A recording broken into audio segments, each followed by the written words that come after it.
ॐ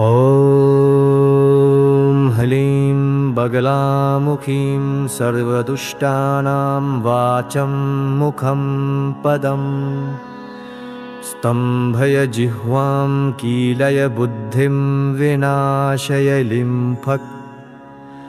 ॐ नमो भगवते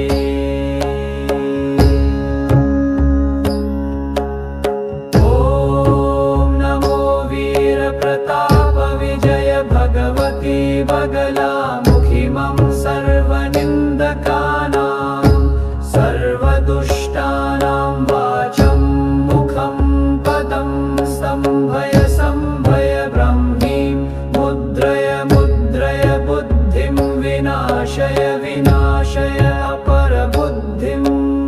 कुरु कुरु आत्मविरोधिनां शत्रूणां शिरोललाट नेत्रकर्णनासिकोरुपद अणुरेणुदन्तोष्ठजिह्वातालुगुह्यगुदकटिजानु सर्वाङ्गेषु केशादिपादपर्यन्तं पादादिकेशपर्यन्तं संभय संभय खें खीं मारय मारय परमन्त्र परयन्त्र परतन्त्राणि छेदय छेदय आत्ममन्त्रयन्त्रतन्त्राणि।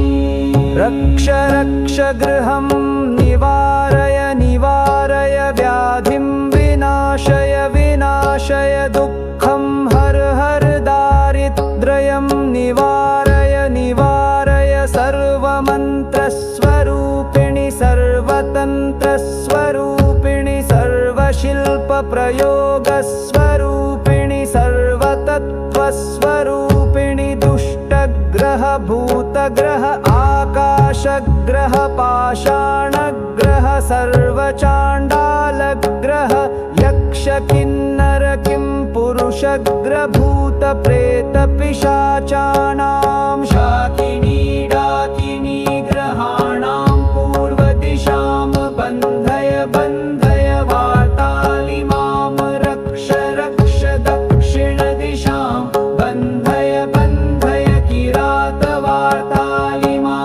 रक्ष रक्ष पश्चिमदिशां बन्धय बन्धय स्वप्नवातालिमां रक्ष रक्ष उत्तरदिशां बन्धय बन्धय कालिमां रक्ष रक्ष ऊर्ध्वदिशं बन्धय बन्धय उग्रकालिमां रक्ष रक्ष पातालदिशं बन्धय बन्धय बगला परमेश्वरी मां रक्ष रक्ष। सर्वरोगान् विनाशय विनाशय सर्वशत्रुपलायनाय पञ्चयोजनमध्ये राजजनस्त्रीवशतां कुरु कुरु शत्रुन् दह दह पच पच स्तम्भ्य स्तम्भ्य मोहय मोहय आकर्षय आकर्षय मम शत्रुनुच्चाटय उच्चाटय हुं फट् स्वाहा।